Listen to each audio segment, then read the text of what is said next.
Time on Iruma-kun, our boy Iruma managed to get Azazel Ameri, the cold-hearted fox demon, to fall in love with him. Our protagonist has that human riz.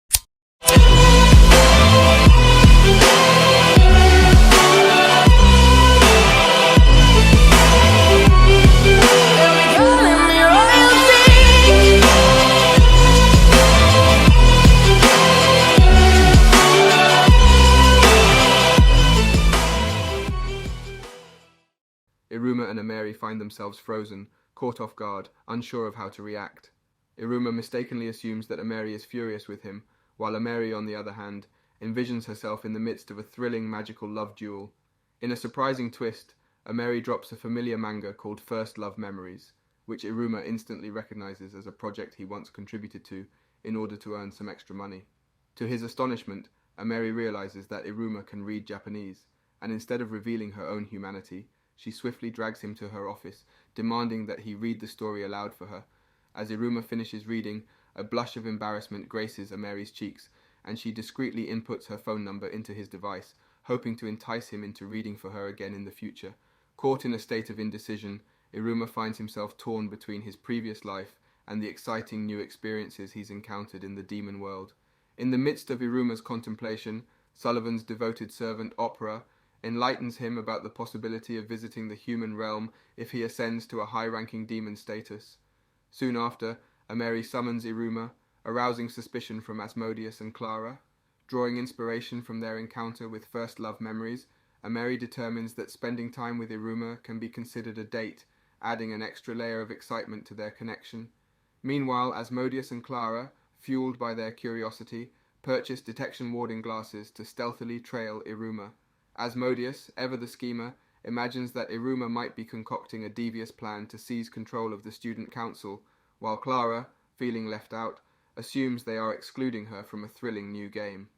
Through the revelations in First Love Memories and the insight gained from Ameri's ambitious plans for the future, Iruma finally recognizes the shackles of his former pushover personality, which prevented him from nurturing his own ambitions.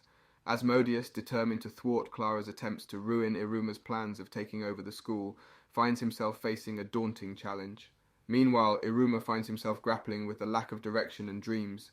Sensing his predicament, Ameri encourages him to set a temporary goal of raising his rank. However, just as they delve into this discussion, Clara unexpectedly bursts into the room, assuming Ameri's intentions are malicious. As time goes by and Iruma spends more and more time with Ameri, Clara's jealousy intensifies.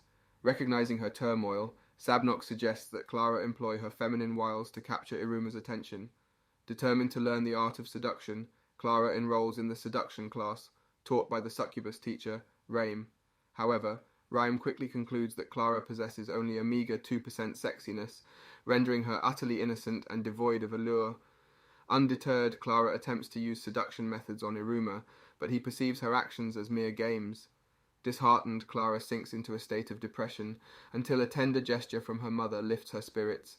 The following day, Clara launches a kiss attack on Iruma, but his superhuman dodging skills enable him to evade it effortlessly, while Naberius penalizes Clara with detention. Convinced that she lacks any trace of sex appeal, Clara resigns herself to the idea of losing Iruma. However, her confidence is unexpectedly restored when Iruma innocently reveals that he does perceive her as a girl. This revelation rekindles her determination, and she boldly declares her intention to make Iruma fall for her. A peculiar sensation surges through Iruma's heart as Clara takes hold of his hand and pulls him along. Observing Clara's newfound allure, Raim gleefully notes that her sexiness has soared to a remarkable 10%. Before we continue, take a moment to answer the question of the day. If you could cosplay as any anime character, who would you choose and why? Comment down below for a chance to be shouted out in a future video. Iruma approaches Asmodeus with a request for assistance in climbing the ranks. To his surprise, Asmodeus reacts in an exaggerated manner, instantly conjuring up grand plans to make Iruma a Yode, the prestigious 10th rank, and even rule the entire school. However, Iruma reassures him that simply reaching the Bet rank would satisfy him. Intrigued, Asmodeus agrees to help, but assumes that Iruma must have a compelling reason for aiming for the Bet rank.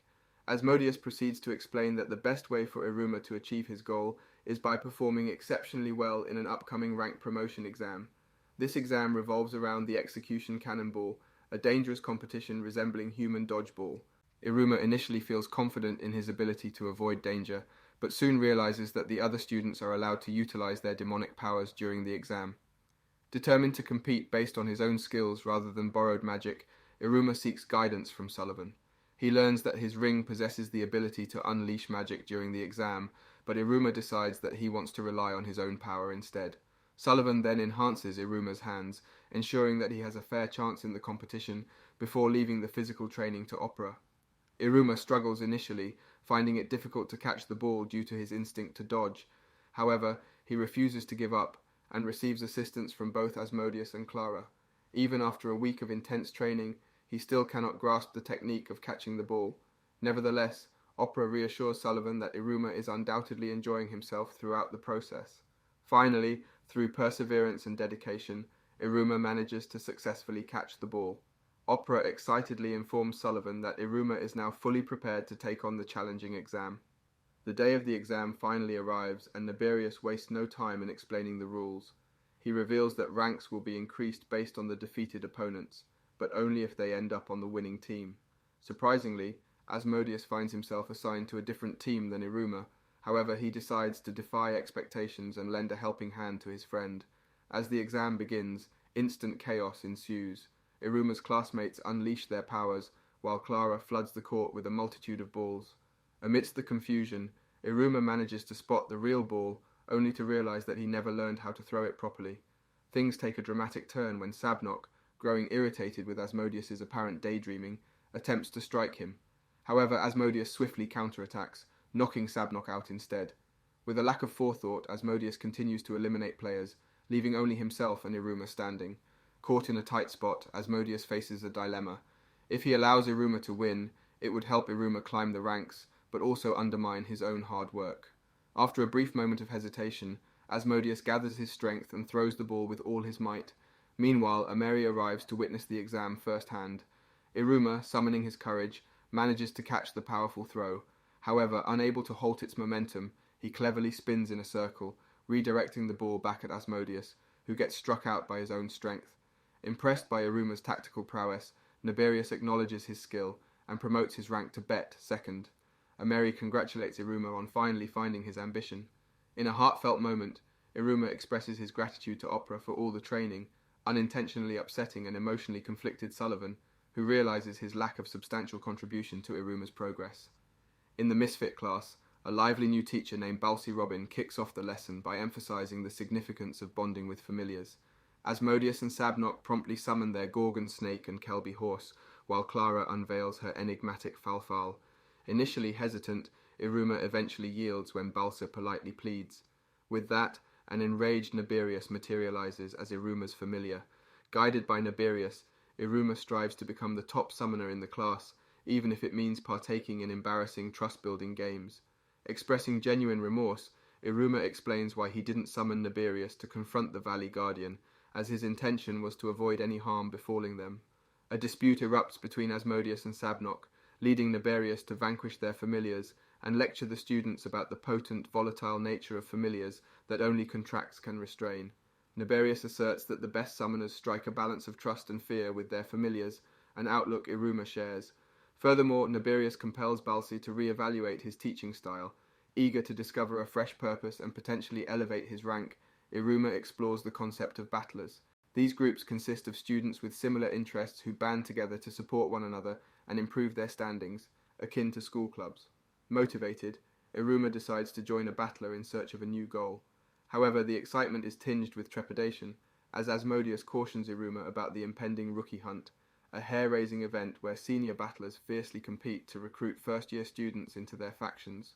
Before we continue, let's take a moment to shout out Sumi Banerjee, 4365, who commented on our Horimiya video. The best romance anime is Vanitas no Kate, aka the case studies of Vanitas. That's such an underrated, goated anime. As the hunt commences, seniors embark on a mission to recruit Asmodeus, while the first years find themselves in genuine physical jeopardy.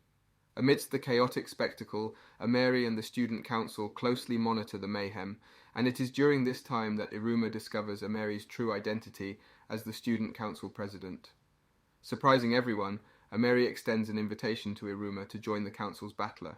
To provide students with a chance to explore their options, Naberius announces a 3-day trial period, allowing them to test various battlers before making a permanent decision. Reims' succubus battler garners Clara's repeated interest. Meanwhile, Iruma grapples with a difficult decision as his fame leads to numerous battler invitations. Suddenly, his ring activates, propelling him through the air and depositing him on Amikiryo, the recruiter for the magical apparatus battler, who possesses a necklace crafted from the same metal as Iruma's ring. Embarking on a journey to explore different battlers, Iruma encounters several perilous and unsuitable options. With Sullivan's assistance, Iruma's ring undergoes alterations, granting him the ability to select his desired magic level, be it Devil, Demon, or Ifrit, and an emergency level named Pandarula. After putting the ring to the test at the Execution Cannonball battler, Ameri reaches out to Iruma via text, reminding him to visit the council battler before the trial period concludes. Unfortunately, Iruma becomes entangled in an explosion triggered by one of Kiryo's apparatuses. Don't forget to like and subscribe for more anime recaps like this.